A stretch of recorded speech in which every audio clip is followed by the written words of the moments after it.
Thank you, Elizabeth, for coming on and being willing to share. I know this isn't always the easiest thing to share, but we at ORR, we've realized how much we value you guys as survivors and how much we can learn from you and how your story is so important to share with the world. So thank you again, and I'm just going to open up the floor so that you can share with us. Thank you so much. It's an honor to be here, to be able to share my story, what I've been through and how, as a survivor, I was able to overcome that. And now what I'm doing now for the community, like my whole point of this is to be able to plant a seed to somebody out there that's experienced the trauma I have, because I know I'm not alone, and to know that they can turn their pain into empowerment and they can help others as well. They can help others, inspire others to share their story. And they all too can do something for the community. They too can, open a nonprofit. They can, speak at prisons, jails, places that we would never comprehend that we can go. We can do that. Like nothing's impossible, right? If we put our minds to it. And so, and we have backup and support, that people that believe in us, right? And so, it's just an honor to be here, to be on a platform in Alabama. So I just want to put it out there. Yes. Yeah. So I'm really California right now, by the way, which is where we were before this. We miss it. So yes. So I'm really grateful for this. So I just want to start off, my childhood. I'm gonna talk about my teenage years and then my adulthood and then what I'm doing now. And if it becomes triggering for anybody, it's okay to take a break and step aside and then come back. So I come from a family of alcoholics, addicts, child molesters, and gang members. So at a very young age, my abuse started when I was 4 years old. My mom left me with my grandma, and my grandma was an evil woman. She could not stand me. And it was nothing personal. It was like she didn't like girls at all. So it helps me to be okay, right? Like to basically come into the acceptance that it wasn't personal, that it was just because I was a girl, because she did the same thing to my mom. And so it helps me to be able to to work on forgiving her, right? And to understand okay, Liz, it's not you, it's just what it is. It was every other girl, not just you. And so my grandma, like I said, she didn't stand me. She couldn't like me. She didn't like me. She couldn't stand me. She loved my brothers because they were guys, right? They were boys. And so I remember my grandma, whatever I made her mad, if I picked a flower out of the bush, if she wanted to amuse the men in the house because my uncles were there, their friends, they're partying day and night. I remember just hiding in the closet a lot because that was my way of getting away from all of the chaoticness in the house, and just to to be in a safe place. And so if she wanted to amuse the men, or if I pissed her off, she would get me naked and whip me from head to toe with a stick. And so, mind you, I was 4 years old. And so and then I remember she will have a leather belt inside the drawer, and that was another form of punishment as well, as whooping with the leather belt. And so I remember there was times that my mom, she finally came back for me, and because she, like I said, she left me there. And at one point when I was with my grandma, I was also sexually abused. And so I ended up going with my mom, right? When she picked me up, I ended up going with her, but she implemented the same abuse because that's what she knew what to do. It was implemented on her. So it was a generational cycle, right? And so, and I know my mom had some love, she had some love for me. It was just her way of loving. And I'm sorry to say, but that's just a mindset and something we develop in a traumatic childhood, and we think it's love, but it's not love, right? So it's just my mom just was only doing what she knew. And so that helps me to be able to walk in forgiveness with her as well. And so my mom would do tactics, whenever I got her upset, if I broke the rules, whatever, she'll get me in the bathtub and she'll get me wet and have me come out and I'll be naked. And then she'll whip me from head to toe with a leather belt as well. So I have bruises, welts all over my body. And so there would be times that I would go to school and I have to cover myself because I didn't want people to see, okay, why she has bruises all over her body, right?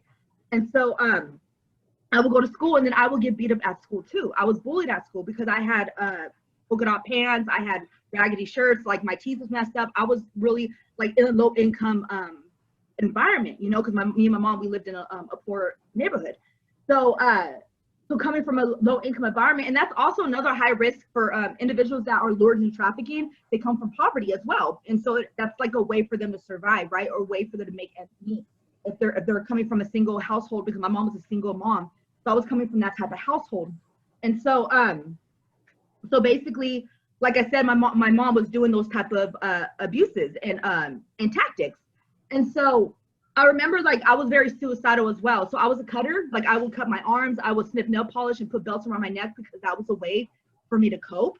You know, for a child that's been through so much trauma as a, you know, being a child, when there's no resources, there's no nobody they can talk to, or their families, like if their family is along with the trauma, like there's nowhere the child can talk, right, or speak. There's nobody advocating for them, so they feel like they can't talk. And sometimes a lot of times in families, you're supposed to keep your mouth shut. Like you're not supposed to talk to anybody, right?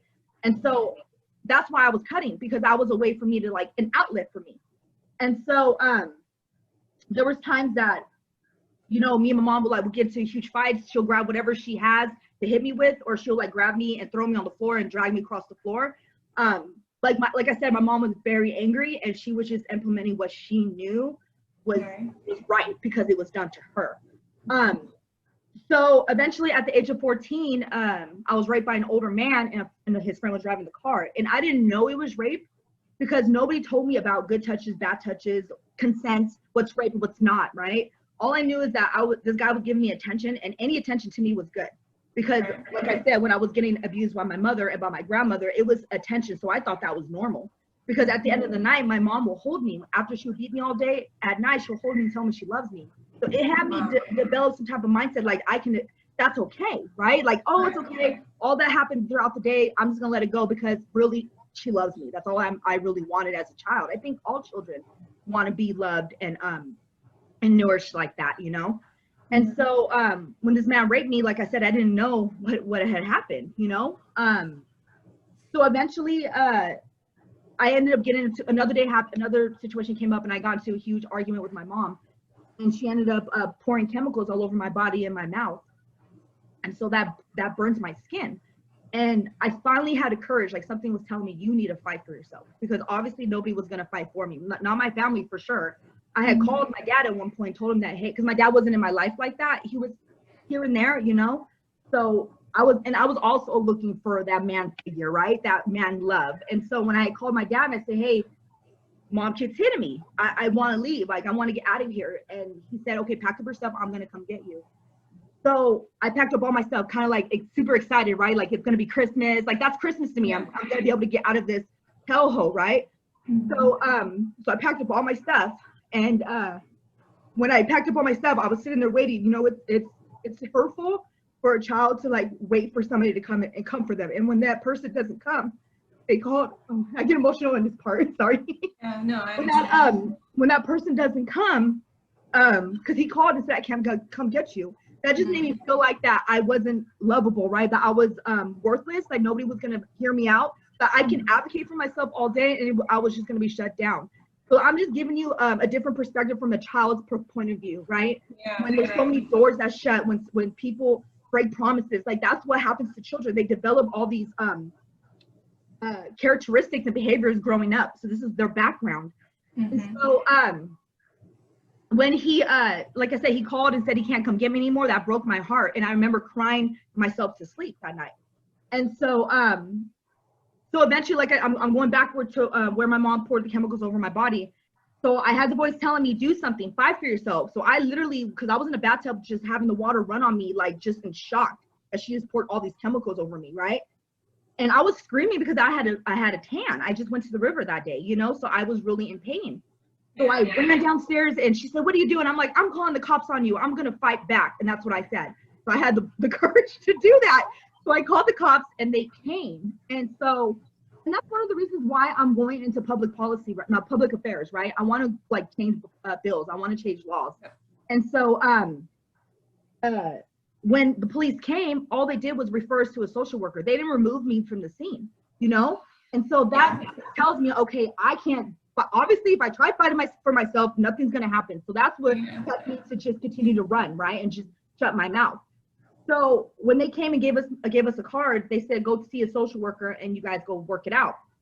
And I was afraid because they were going to leave me there with this woman that I just called the cops on. You know, I don't know what she was going to do to me when they left.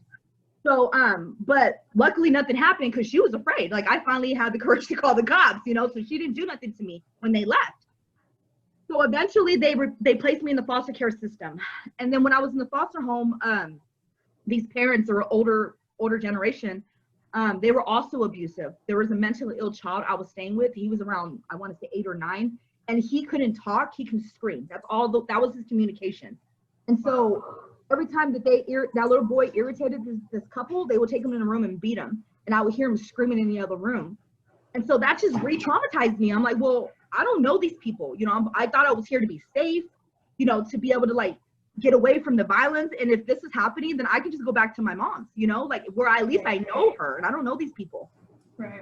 And then I remember the foster parents will put padlocks on the door, on the fridge. So we weren't allowed to eat only when they fed us. So that's what I'm saying. Like, I want to be able to change laws or bills that, you know, basically does more of a thorough background for foster parents, right? Or like when police come and assess a situation, they automatically just take the child away, regardless if they feel like it's not a big deal or not, because they don't know what's going on, you know? And so, so eventually I just ran away. Like, I just ran away from everything. I felt like if I went to my dad's on his porch, that he would take me in, right?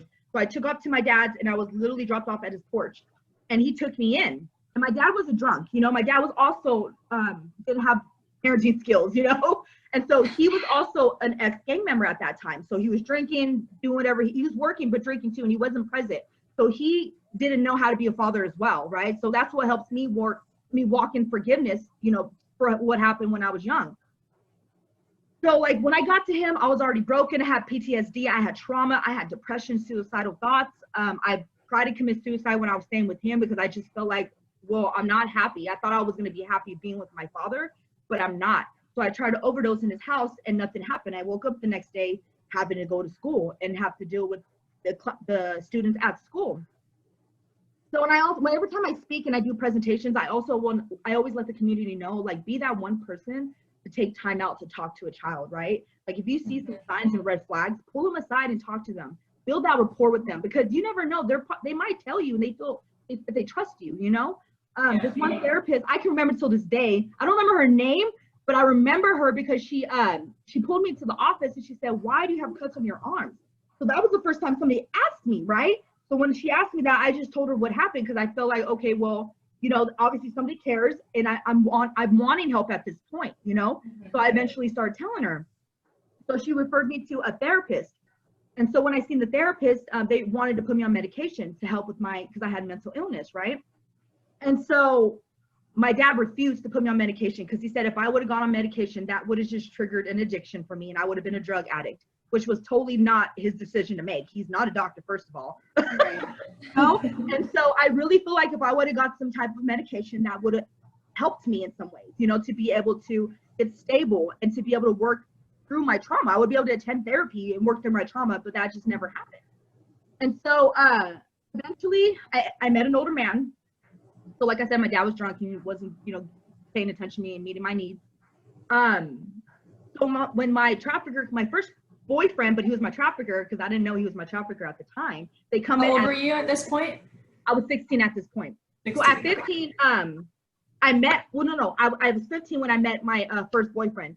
So traffickers come in boyfriend versions. They can come in girlfriend versions. They can come in families. There's interfamilial pimping, which is within the family. There's Romeo pimping, which is you know, a relationship, a sexual relationship. And then there's guerrilla pimping, but guerrilla pimping is more like a violence, using violence, force, being kidnapped. And that does happen, but I want people to know too that there's other ways, right? There's not just being kidnapped out of a bush, like somebody hiding in the bush, kidnapping you and taking you to a different country. I'm so glad you're sharing this. Yeah, that's really good. Yeah. In movies, I mean, it happens sometimes, but it's mainly like people you know. Yeah. Or, you know, I was working with another client or another survivor, and she was lured into trafficking by her best friend. She was 15 and her best friend was 17. And I want to explain how that happens. So what happens is when a 17-year-old or a kid, right, no longer wants to sleep with Johns, he can even be an adult. If they don't want to sleep with Johns anymore and they're given the position like, okay, well, you don't have to sleep with them anymore. If you grab me somebody else that can take your place, right? So what this girl did was she grabbed somebody else more vulnerable than her and naive to take her place. So she no longer had to do that. And so basically that makes her like a madame, right? That makes her like the person that oversees everything, right? So that's what she started to do. So at one point she was a victim, you know, and now she's the trafficker. But I wanted to put it out there. It can happen in high schools too. It can be teenagers. We have to be more open-minded about this type of situation, you know? And so, so eventually, like I said, I met my boyfriend at 15. He came to me and he said, you know, some random dude came up to me and told me I was beautiful. All the good things I wanted to hear, right? That was stuff my body was like urging to hear, that you're gorgeous, you're beautiful. What is your name? Let me take care of you. So that was all the good stuff he was telling me. So I basically started hanging out with him. And so I would call this the grooming process, right? The honeymoon phase, because it was beautiful at first. Like he would take me out to eat. Like, of course we would, you know, start kissing. He started to give me drugs. He started to give me ecstasy pills. And I thought that was fine because he was showing me attention, right? He was showing me, I thought, love, right? And so he would give me loaded on ecstasy pills and take me to hotel rooms. And this is where I couldn't comprehend what's going on. Like I was really in and out of it. And so that's where he would sodomize me and he would have me do sexual performance on him. And so to me, I thought that was okay because he was my boyfriend. And mind you, this man was 27 years old and I was only 15. And so eventually I brought him to my dad's, and I told my dad, hey, it's my new boyfriend. And this guy's tatted up, bald headed. You can tell he was a grown adult, right? So he told me he was 19, but I found out later he was 27, you know, and that's just basically what traffickers do. They manipulate, they lie, they sell you dreams, they tell you something that you want, just for you to hear something that you want to hear so they can get you in, right? And once you're in, you're stuck. And so my dad seen him and he said, oh, you can date my daughter. Go ahead, you know, be with my daughter. As long as you don't take her to projects and you wear protection, you can date my daughter. So he basically just gave me away to him, you know? And so I ended up just taking off with this man because I wasn't happy at my dad's. I felt like if I would have went to my dad's, I was going to be happy. I wasn't happy at my mom's. I just wanted that hole, that brokenness, that missing piece to be fulfilled, right? So I was looking at my boyfriend for that. And so I ended up running away with him. He started to like I said, I was in the grooming process. I was in the honeymoon phase, right? And then it started to get violent. He started to take me to 16th and Mission, which is in the city, because I was trafficked in the city, in San Francisco. So he was also part of a prison gang called Kumi 415. And so what that is a younger generation of Black guerrilla families. So it's a prison gang, right? And so he was part of that gang. And I felt like, oh, he's going to protect me, you know, because he was telling me all this stuff, right? And so eventually when he would have me on the corner of 16th and Mission, I was kind of like his mule. Like I was holding on to drugs in my mouth and in other areas of my body. Wow. He was making the sales at the corners. Like he was selling the drugs to his clientele and I was just holding on to his drugs. He would have his friends come along and, you know, his homeboys, right? They would come along, kick it with him. And then if I even looked at another guy, he would slap me in front of them and make me look down. This was so degrading because I was so embarrassed, right? That he was doing this to me in front of people. But again, at the end of the night, you know, like he will hold me and I will be okay, right? So it's just like all the stuff that just happened to me was fine as long as he showed me he loved me. And that's what I thought was love because of what happened to me as a child, you know? So we developed this mindset, you know, this type of thinking that we have to break out of. And so it took me years to train my mind out of that, right? To not think like that anymore. For a long time, I couldn't look at men in the eyes because I was trained not to, you know? I was trained that either they're undressing me with their eyes or they're trying to take me from a situation or they're going to manipulate me. You know what I mean? That was just the mindset I developed as, you know, being trafficked. And so, so basically he ended up taking me to Sacramento where I met his family, his dad in this house. And then there's a whole bunch of tweakers in this house. And so what I meant by tweakers is people that were using meth, right? Yeah. And so at that time, I've only used ecstasy and weed. I haven't tried meth yet. So there will be times that my trafficker will leave me in another room isolated and he would take off for days at a time. And I wouldn't come out because I didn't know the people in the house and I was afraid. I was a teenager at this point, you know what I mean? And so, and there was one time because my family lived in Sacramento too. My uncles, my cousins, they lived in Sac. So that's where my trafficker took me. And so I eventually introduced them to my uncles and my cousins and my grandma. And like I said, they're part of the gangs and you know, doing drugs and stuff like that. So they knew I was on the run. They knew because I had run away from my dad, right? They knew I was on the run. They met my boyfriend, right? My trafficker. and they started being friends with him, and eventually they started giving him drugs to sell, you know. So, but I didn't know this. I was super naive at the time, but eventually I found out that they were actually giving my trafficker drugs. So I remember one time he left me for days at a time, right? And he would come home, and when I was in the room, I would see him come back with a whole bunch of hickeys, and I would be freaking out, hysterical, like, why did you leave me? Were you with another girl? Why do you have hickeys? And so for him to calm me down, he'll have me get loaded off of, he pulled out a foil and put meth on it. He said, try this so you can calm down. And I tried it because I wanted to calm down, and I was going to do what he told me to do. And so I tried it, and I threw up everywhere. And that was my first experience with meth. And so I threw up because it was super strong for me, but he ended up giving me more pills to calm me down. And so when I was calm, that's where he would sodomize me, right? So that was just like his way of controlling. And so eventually, because of that introduction, I ended up picking up a meth use for 12 years. I was hooked on meth for 12 years. Wow. And so so eventually he ended up, like I said, this is all the grooming process. He ended up getting arrested, and he sent a woman to me, an older woman. And so when he sent that woman to me, she eventually, told me, hey, you need to make money for yourself and for your boyfriend. I said, well, okay, let's make money. I thought we were gonna rob people or like rob stores, but she told me I needed to sleep with Johns, and I said, I don't want to sleep with Johns, And on the streets we call them tricks, but in the real word, the word is Johns. Okay. And so when she said you're gonna sleep with these Johns, I didn't want to, but she told me it was part of the rules and it was part of the streets, right? Like I couldn't break the rules. So I did as I was told, and she ended up taking all my money. So I didn't get any of the money. And so that's why I started getting concerned, like, why am I not getting the money? I thought it was for me and my boyfriend, but she ended up taking it. And I couldn't fight her. She was a big woman, and I was scared. Yeah. And so at one point I even robbed a John by his neck. I put a knife to his neck because I didn't want to sleep with him. I wanted the money and I was desperate. So I put a knife to his neck. And so there's situations that I could have died, but I feel like today, like my higher power is God. And I feel like today I'm alive to be able to testify and share what I've been through. Right. And so, eventually, he ended up getting out, my boyfriend. He was my first trafficker. So I would consider her my second trafficker. Right. So he ended up getting out. And when he got out, I told him what happened because I felt like that he needed to know, because I felt really like dishonest. I felt nasty. I thought he didn't know, like what we were doing to make money. But in reality, he knew. He sent her to me. Like they're all part. She was part of the same prison gang, so they were all a part of it. I just was super naive and broken and didn't realize what was going on. And so, and I was never going to go back to my mother. So I was determined to stay where I was at. I was never going to go back to her place. Right. And so I remember at one point I actually did call my dad and I said, I want to come home. And he told me, if you don't come home tonight, don't ever come back. He said, you put yourself in that situation. So I wanted to put it out there for parents. When your child is out there and they're calling you for help, don't ever shut the door like that. Like leave it open to be like, you know what, like mija or mijo, like I'm here for you. Like I love you, or just whatever relationship you have with your child, I'm here for you and I'm here to support you. And my door is going to be always open if you know what I mean? Like when you're ready to come home. And so, because you never know what situation they're in, right?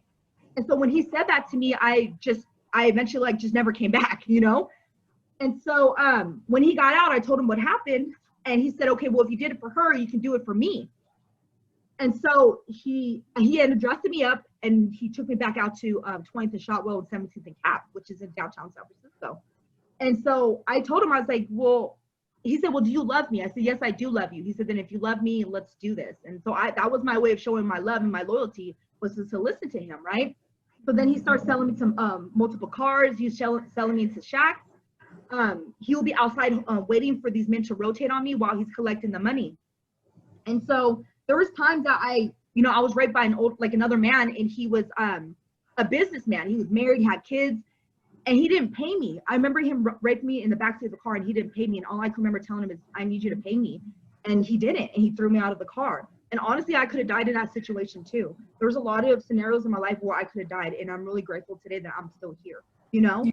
And so eventually he ended up getting arrested again. And when he got arrested again, I just continued to do that on my own because that was a way for me to make money, right? And I ended up robbing a lady at gunpoint, I robbed a lady at gunpoint because I didn't want to continue to sleep with Johns, And he called me, he said, you need to make money. I need you to get money to me so you can bail me out.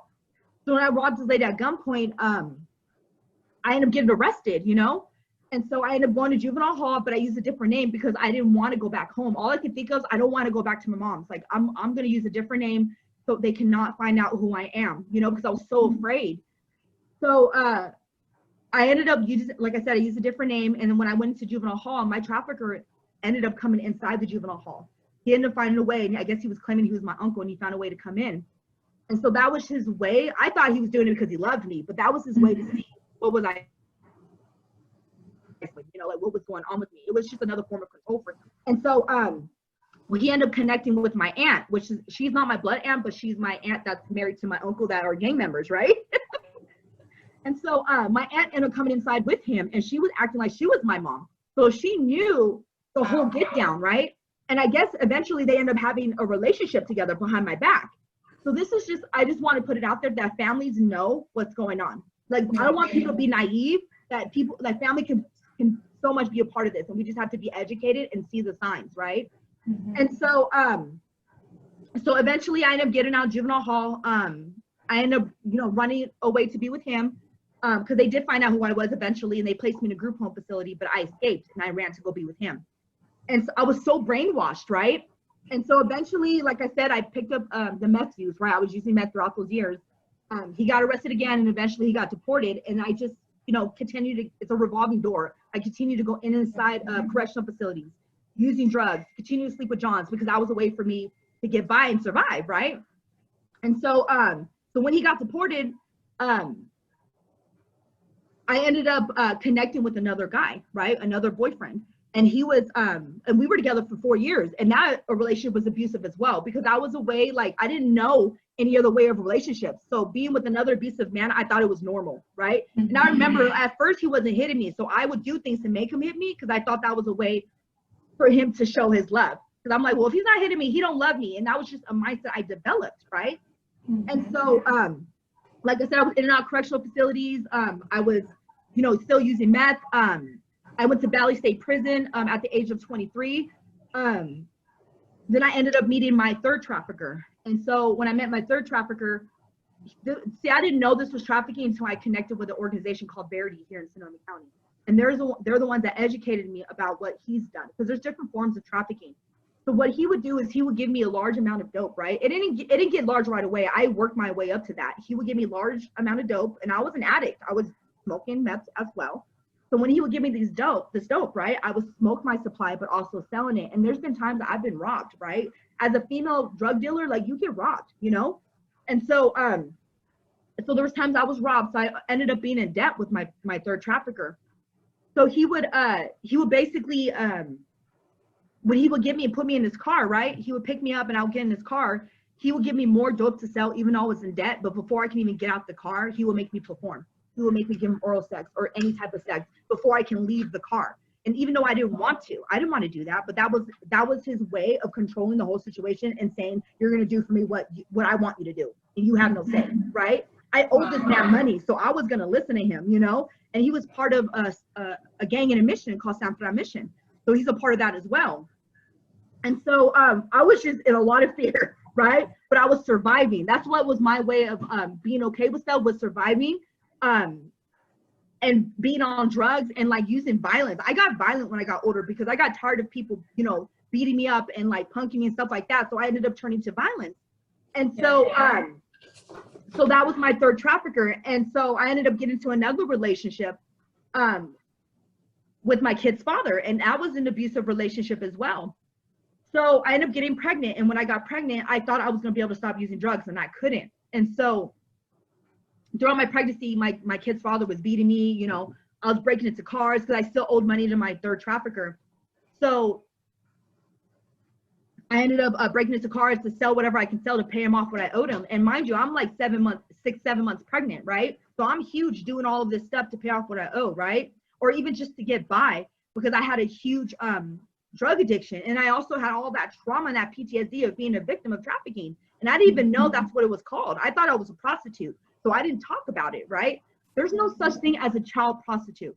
So that's what I got educated on. I learned about that when I did recovery. When I got into a residential program, I learned about that. So like I said, throughout my pregnancy, I was being abused by my kid's father. And eventually I got clean a month before I gave birth to my son because I was high the whole time. And so when I gave birth to him, I had no connection because I felt like I was dead inside. I felt like I was not human. Eventually I took my baby back to that life. I took him back to, because I went to Sacramento to have him. I took him back to San Francisco, Daly City. And then I started to continue to do what I was doing again. I connected with my third trafficker because that was that relationship we had, right? I connected with him because that was a way for me to make money. And all the stuff that came with it. Like, it was just, I had that mindset that was part of life and that's what I was worth, right? And so I continued to sell drugs again, leaving my baby at different houses, leaving him in cars, like leaving him in the car seat. Like, I didn't care. I was getting loaded in the other room and he was right there. You know what I mean? Like, but I didn't have that emotion connection with him. So eventually I ended up getting arrested, and I just want to say that was my saving grace. That was what needed to happen for me to wake up and realize I could no longer do this life, right? So when I got arrested, all I could think of was, wow, I left my baby at this house. I need to see. Now at that moment, like, I realized what was putting my baby through. And so the officer said, well, if you work with us, we'll work with you. We'll take you to see your son before we take you to jail, because you're going to go away for a long time, because it was a sales case, and I have prior sales case and I've been to prison.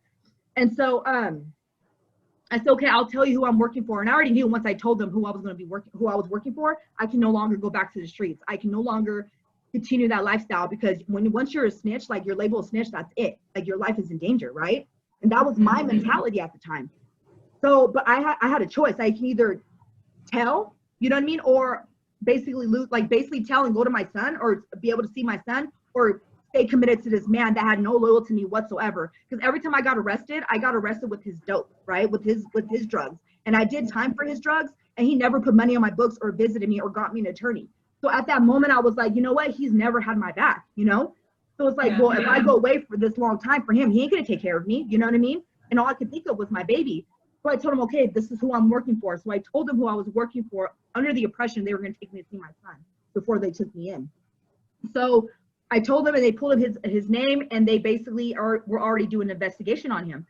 They said, okay, thank you for the information. We're taking you to jail. And I said, well, what about my son? They're like, well, that's not our priority. And I just got played, And that's what some law enforcement do. I mean, today I sit on a task force with about human trafficking. It's called Sonoma County's Human Trafficking Task Force, and I work with law enforcement, right? And so, and I have, when I got a governor's pardon, I had law enforcement do letters for me, a recommendation. So there's some good law enforcement, there's a lot of good ones, and there's some ones that are corrupt. And I want to say, in that situation, it was corrupt, But in reality, it saved my life, because it woke me up. When I went to the holding tank and I called the house where my son was at, I could hear him screaming in the background, and I was forced to wake up. I woke up, my heart shattered, and I started crying. I'm like, you know what? I can't continue this lifestyle of what my family's implemented, right? Like, whatever they do with their lives, that's none of my business. I'm not going to do the same thing. I'm going to do something different, right? And my son needs to have a chance. I didn't have a chance. He needs to have a chance, right? So that's why I decided to do something different. And I can no longer go back to the streets anyways. So I need to change my life, And so eventually they gave me 5 years between two different counties, San Mateo County and Sonoma County. And so I was still, when I went to jail, I got into a lot of fights, because I was still in that mentality of surviving, right? But I knew I didn't want to use drugs. I knew I wanted to change. I just didn't know how to. So eventually when I came to Sonoma County, which is Santa Rosa, I started a program called Starting Point inside the jail. And that's where I learned about my family's trauma and about my addiction, about, PTSD, all that stuff I didn't know anything about, right? And then that's where I learned that I needed to start following the rules. Even if it's small rules, I needed to follow it while I was incarcerated, so I can learn how to do that when I got out, right? So I remember when one of the counselors told me that, I said, I have to follow the rules, like everything? They're like, yeah. So when I went back to my cell, right? I told the officers, I said, hey, I just want to let you know I have some contraband. I'm going to bring you all my contraband. And they're like, do you know that there's some consequences for that? I'm like, I'm fine. I want to do something different. I was like hungry. I was a little child, like crawling again. I had to start all over. Yeah. And so I gave them all my contraband. And so of course there was consequences, but I felt really proud that day, because I wanted to start following the rules. Mm-hmm. And so eventually I ended up getting my GED when I was incarcerated. I remember at night I would be doing my math homework in my cell. And I got my GED, and that was a huge inspiration for me. Like, I cried, because that's something I've never accomplished before. I was a high school dropout. And so, and then I eventually completed starting point that program inside the facility. So I ended up going to Women's Recovery Services here in Sonoma County, another residential program, because they encouraged me to stay in Sonoma County. I'm not from here. I'm from the city, Dale City, you know. I was either going to go back there or I was going to go to Sacramento where my son was at, because my son ended up going with my mom. They said, well, you should stay here to start a new life, a new foundation, new fellowship, everything different. And I said, okay, well, I'm open to suggestions. I'm willing to do that. It was really hard and scary, but I followed, you know, what their suggestions were. So I got out, you know, I did my time. I got out, went to Women's Recovery Services, and that's where I learned about being a human trafficking victim. That's where I learned that there was no such thing as a child prostitute. And so when I shared my story and they told me that, that literally lifted all the burden off my shoulders, right? It gave me the empowerment to be able to share my story more, to be able to walk in truth and not be able to be to not be ashamed.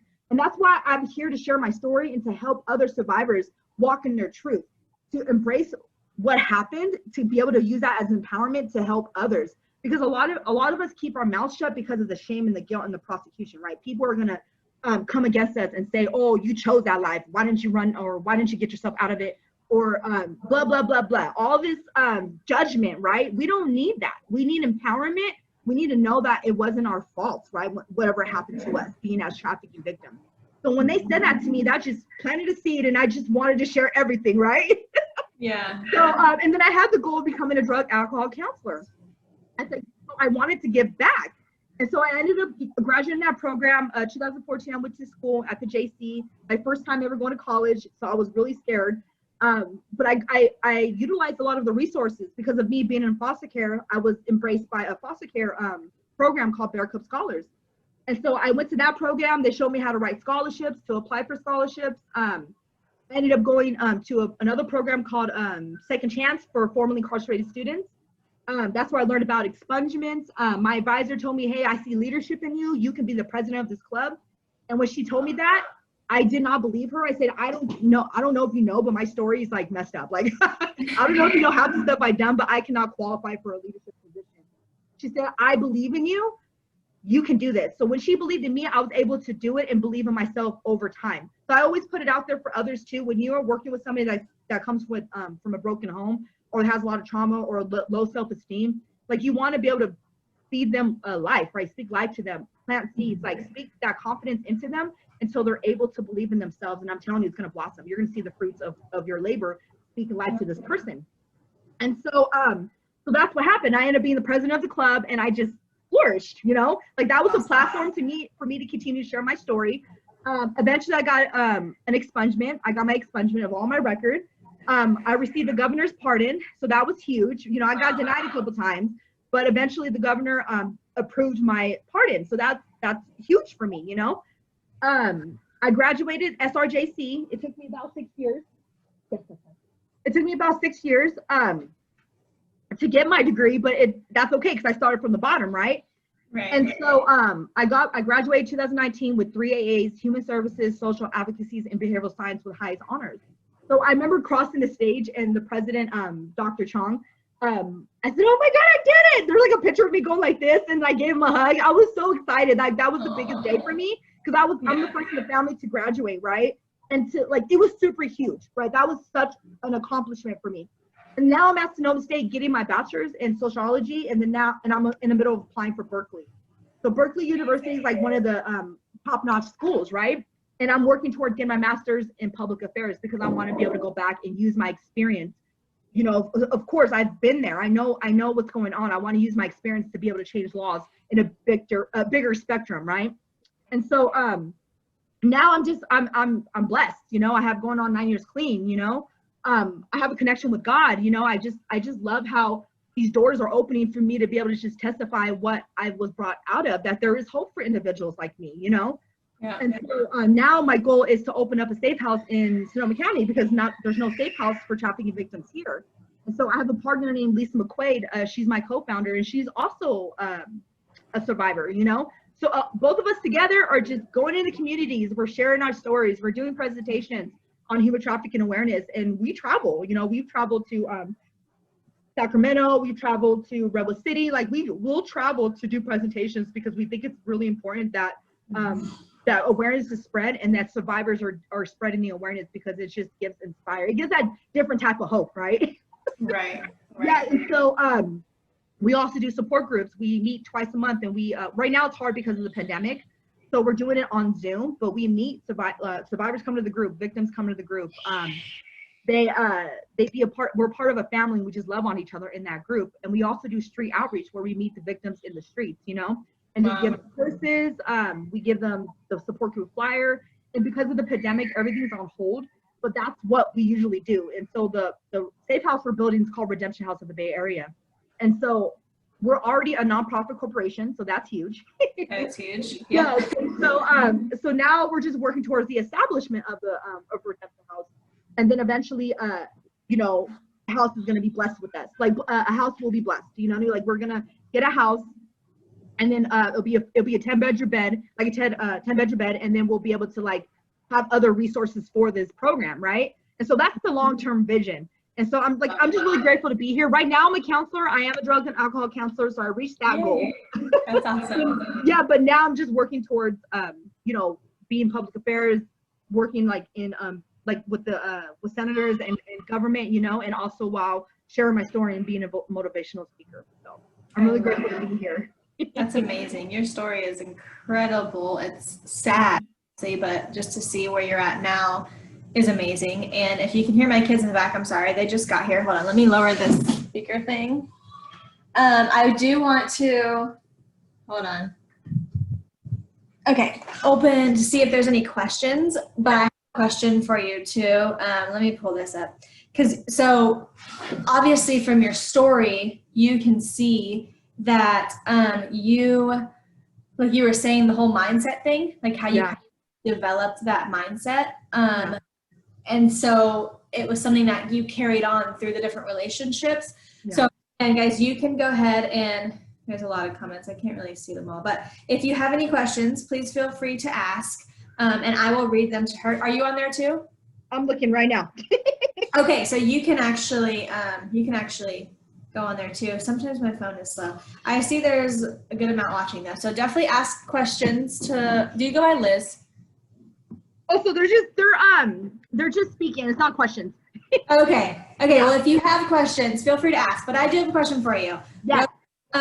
So you said going through, you had that mindset growing up. It was like instilled in you, not instilled, but it was taught, the mindset of what love looks like and the violence and stuff. So I know you're happily married now. So how did you get out of that mindset? Because I know, like, even once you're out of trafficking, that doesn't always mean, you know, there's after effects. So I think mindset is probably a huge one, because you think worth it and who would love me. And so how did you how was that transition? How did you do it successfully?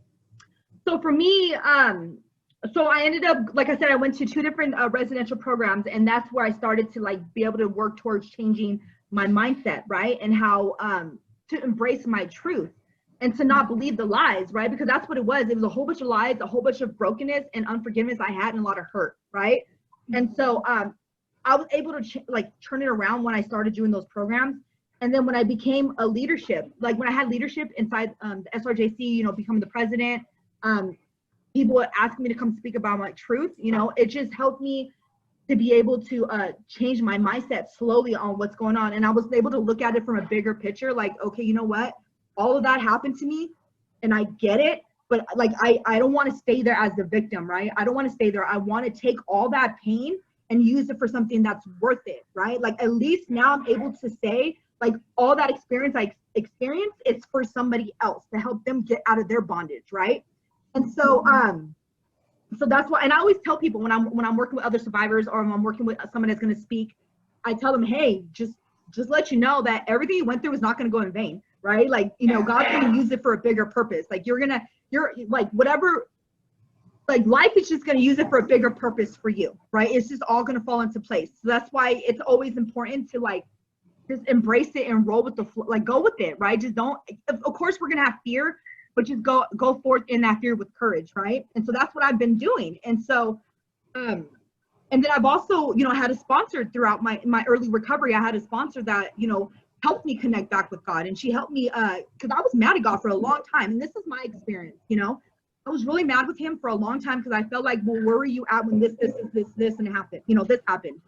And so, but she helped me be able to build my relationship with God again. And so, and now I understand that he was there the whole time because I'm alive. Like I'm here, you know, I'm here, I'm alive. So that's just for me. That's my experience, that he was protecting me the whole time, you know? And so that just helps me to be able to let that guard down, let that hurt down, and to actually walk in faith and just trust the process. That's really what it is trusting the process, you know? And so, so basically, when I was working with my sponsor and I did the steps, I was able to change my mindset through that as well. And so, and like I said, I had my probation officers, I couldn't look them in the eyes. But the last one I had, you know, I completed my probation successfully and I was clean doing it. You know what I mean? Like, I remember completing parole, but I was high the whole time. And like, I didn't have a rapport with my parole officer. I couldn't look him in the eyes. But my last probation officer, like, this was legit. I was really happy that I completed successfully and I did it the right way. And we had a good relationship, you know? Like, I will go to him and vent about what's going on at home or my personal life, right? Yeah. And he would do role plays with me. He's okay, I'm gonna be this person, you act like you're this. Like, he would be my mom, and because this is during the time that I was working towards visitations with my son. Because I don't have my son full time yet, but we do have visitations and I'm working towards getting them full time. But during that time, I was fighting for visitation. So I was so angry with my mother, you know, because she was making it really hard for me. And so he would do role play. And so that just, it was so much freedom to be able to look him in the eyes and do that role play with him, and knowing that there was no sexuality behind that. There was no manipulation, him trying to take me away, nothing like that. It was none of that sick mentality behind that. It was all fear. And basically, like I said, a little baby trying to crawl and learn how to walk, right? Because that's what I was doing. I was trying to walk because I didn't know how to live this new life, right?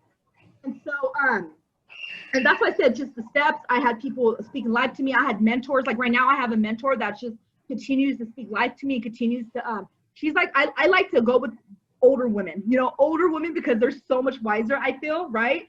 Wiser, and they have a lot of experience, and I kind of just want to follow the lead, right? Yeah. So I have my mentor is the older woman, and she just continues to like teach me and help me change my mindset. Like when I have a mindset, because don't get me wrong, I still have thoughts that come up, right? Because I'm human, and I just have a background. So when my stuff comes up, she has to tell me, hey, knock it off.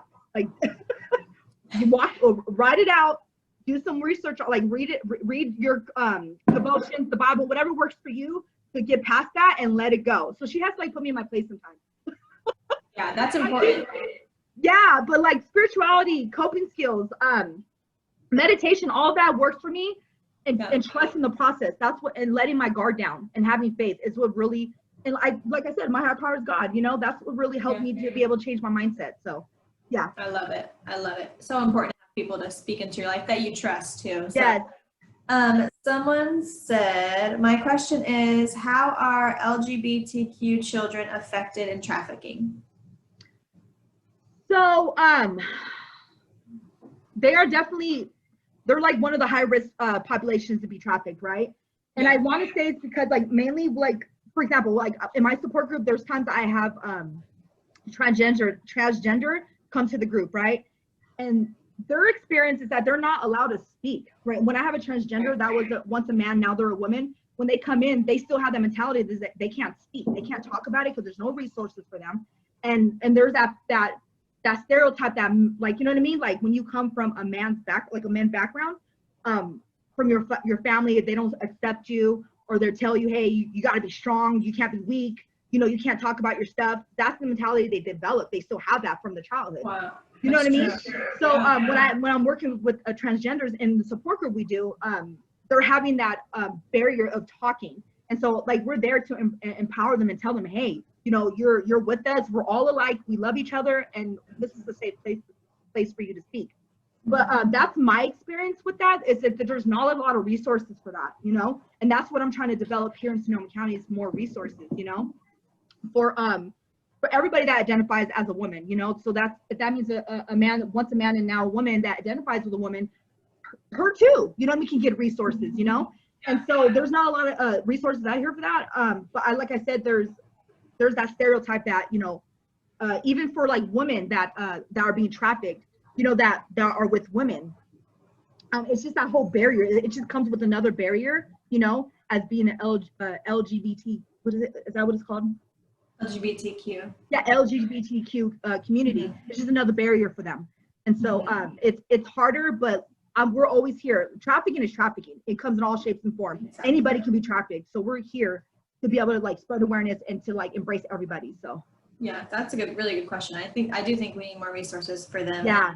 They're all valued, you know, like Yes.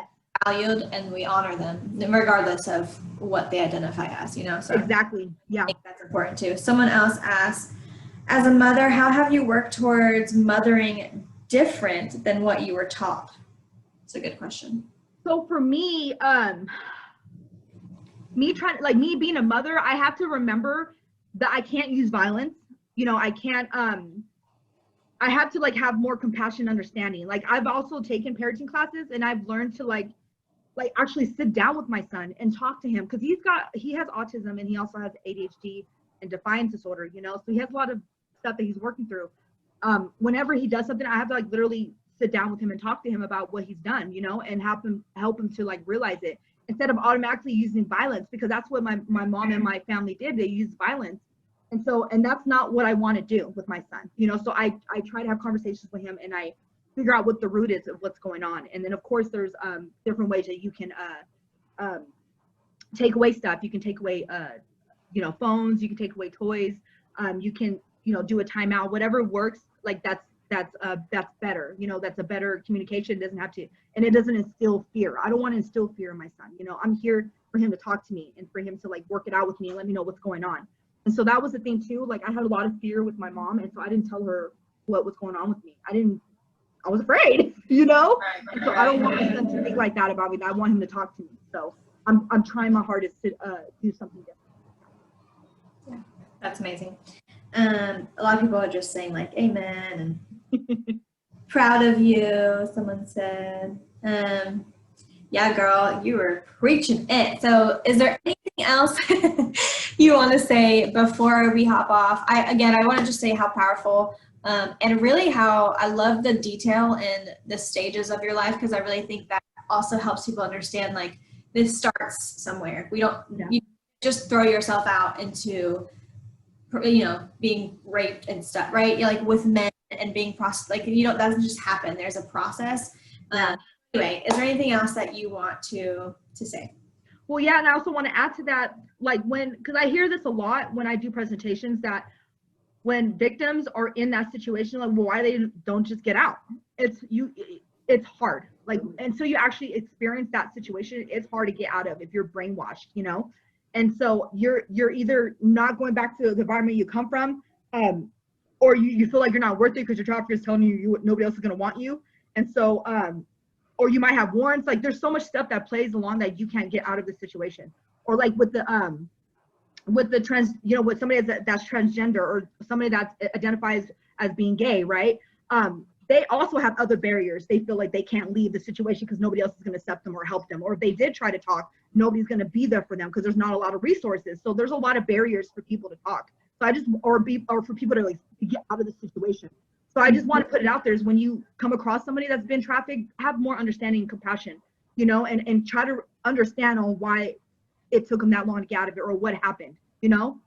So, yeah, that's really good. Mm-hmm. I do have one last question. Do you think there's anything that people, I know there was a lot of people who knew stuff that was going on, obviously outside of your family, because again, a lot of times family is in it, like the teachers, the counselors. Is there anything more that they could have done to maybe interject at an earlier stage to maybe help you get out earlier, do you think? Or what do you think? I feel like that the people that, like law enforcement that was placed in my life at a point I feel like there needs to be more training with law enforcement, you know, because when that happened with me calling them, they came, they needed to remove me from that situation. They shouldn't have left me there, you know. Yeah. And that would have continued to give me more courage to speak up, right? And so so the people that I have came across as a child, I just feel like they need to be people need to be more educated. So does parents, you know, and teachers, because I was going to school. Like when I was going to school, when this stuff was happening, nobody was asking me what's going on. So I feel like there needs to be more awareness and more education around trafficking and the signs and the red flags. Even if somebody hasn't been trafficked, there still needs to be education on red flags, somebody that's high risk for trafficking. So that's all I want to say about That's that. good, really good. And guys, we have a free training coming up. Shameless plug, but we have it's streaming online anywhere, so feel free to check that out. But thank you so much for coming on and sharing your story and taking time. And we just honor you. I love, and definitely I'm going to share this later with a link to what you're doing, because everything you're doing in the Bay Area is absolutely incredible. So Thank you for being on, and friends, we will see you. We're going to have another one soon, but we will see you guys soon. for having me. Bye.